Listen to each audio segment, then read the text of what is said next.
first want to say that I thought it was a high level college basketball game. Just got so much respect for Michigan. You know, seeing them in person is different than seeing them on tape. They're really good. They're good on both ends. They're big and physical on defense. They're athletic at the guards. They get into you, and you know, offensively they have a lot of different things. But so just a lot of respect. I thought it was a high-level basketball game on a great atmosphere with the Jordan Brand games. But I was just really, I thought our guys were really resilient. They were down 11 twice and fought back. I've said it along with this team can take a punch and punch back, and they've done it a lot this year so far. And I thought that was the resiliency of our team to keep coming back, believing, being down 11 and not let that thing stretch to fight back. And I thought the resiliency of our team really showed tonight. Questions for Jeremiah and Duke? Jeremiah, take us through the winning shot. It was a great experience. I'm excited. First off, I want to say the play was originally for Rice and Goodine, but they top locked it, and I think they did a great job with that. And Coach said Sam will come back and get me, and he looked at me and just told me to make a play. And I think I did a great job with that, and just hoping us get the win was the most important part. So. And you had 30 tonight. A lot of it was kind of driving into the paint and drawing those fouls. Can you talk about kind of the adversity, getting through that contact and drawing those? It was a real physical game. It was kind of our game plan to get downhill and just spray it out. And the more I sprayed it out, the more the paint opened up. So it was easy shots and a couple shots right in front of the rim that we all could have made. And I think that helped us as well. Just curious, were you kind of bummed that the play wasn't drawn up for you? Well, just to be fair, it's a bullet play that you do, and we had Jeremiah coming back around the horn for the second. And I thought Bryson did a good job because we run that a lot in practice. And if he's not open, they kind of threw two guys at him. And then Glenn got Jeremiah and he came back around for the second one. Is that something you guys work on at that particular play quite a bit of practice, or have you worked on a lot? We have. Questions for Duke also? Just for both you guys, you were down pretty consistently from the opening tip. How do you find how do you find the best way to stick around, hang around, and wait to hit that the final lead towards the end? Coach always talk about adversity. You always gonna face adversity in and out of practice. So keep our composure. All the coach always say have a good position. Can't do nothing without a good position. So we just try to not turn the ball over and just play defense and let the game take care of itself. I would agree. Coach always do talk about a good possession, and I think we just took about possession by possession, and it helped us a lot. And we just stayed fighting and we stayed together throughout the whole game, whether we was down 10, whether we was down 2, whether we was down 4, and that helped us a lot. And Jalen Moore, Kobe, and Duke made some big plays down the stretch. And I think we all tend to agree. Other questions to the players? Okay, guys, thanks. Thank you. Good job. Okay, questions for Coach?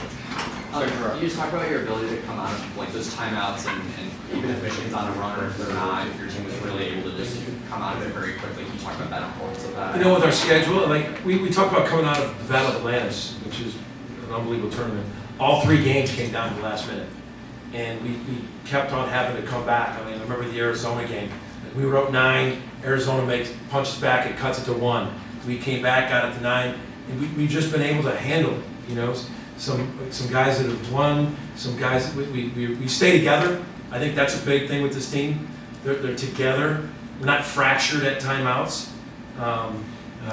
I think Duke and Kobe, being older guards, have really been great for Jeremiah. They've watched him. They brought him along. They play well off him. They're not standing around watching them. They're moving. They're doing a lot of things. I thought Duke had a lot of huge plays in the second half.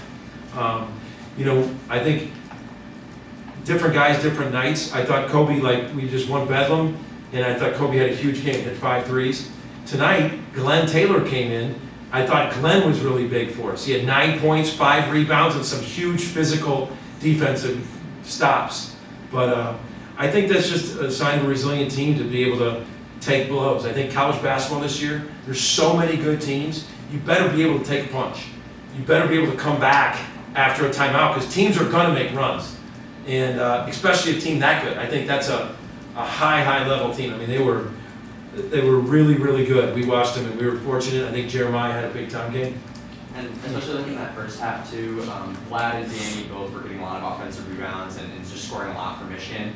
Was the game plan when they started to miss a lot more of their threes to kind of spread out the team a little bit more, like focus on that interior? We were really trying to make them shoot from three early. It just didn't happen. They were getting Vlad in there. I don't think you can simulate.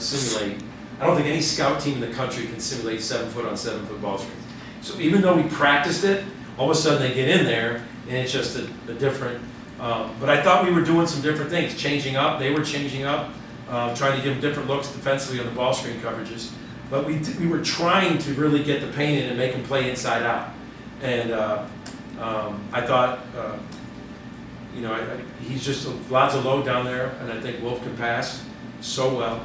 But yeah, I thought it was a unique game defensively. Yeah.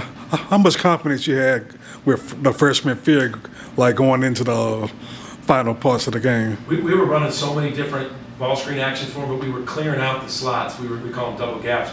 So they couldn't plug. It was funny. Kobe looked at me. I got mad at him with like 3 minutes left. He stayed in the high slot so they could plug on him. And we were trying to just get guys out of there so he could go downhill.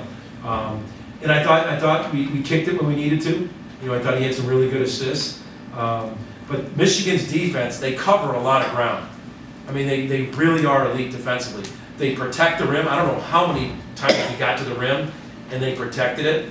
But I thought Fears, and I just said this on the radio, an unheralded thing too, and I know he's going to be.